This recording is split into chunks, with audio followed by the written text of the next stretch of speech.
सांगलीत कॅफे चालकांवर प्रशासनाचा मोठा लगाम. जिल्हा दंडाधिकारी डॉक्टर मैना घोष यांचे कडक आदेश. कॅफेमधील प्रायव्हेट केबिनवर बंदी, सीसीटीव्ही आणि खुल्या बैठक व्यवस्थेसह हे 16 नियम पाळणे आता बंधनकारक. सांगली जिल्ह्यातल्या सर्व कॉफी आणि कॅफे हॉटेलसाठी एक अत्यंत मोठी आणि महत्त्वाची बातमी समोर येते. सांगलीचे जिल्हा दंडाधिकारी डॉक्टर मैना घोष यांनी जिल्ह्यातील सर्व कॅफे शॉपसाठी एक कडक नियमावली जारी केली आहे.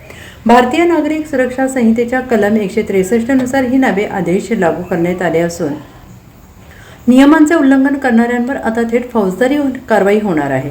प्रशासनाने जारी केलेल्या नव्या नियमानुसार आता कॅफेमधील प्रायव्हेट केबिन आणि क्युबिकल्सवर पूर्णपणे बंदी घालण्यात आलेली आहे. कॅफेमधील बैठक व्यवस्था पूर्णपणे खुली आणि दोन्ही बाजूचे लोक एकमेकांना सहज दिसतील अशी पारदर्शक असावी लागणार आहे. एवढंच नाही तर कॅफेमध्ये कडेकोट सीसीटीव्ही यंत्रणा बसवणं आता बंधनकारक करण्यात आलेलं आहे. या सीसीटीव्हीचे फुटेज किमान 20 दिवस सुरक्षित ठेवावे लागणार आहेत. या नव्या नियमावलीमुळे विना परवाना चालणाऱ्या अनैतिक कृत्यांना खतपाणी घालणाऱ्या कॅफे चालकांचे धाबे दणाणले आहेत.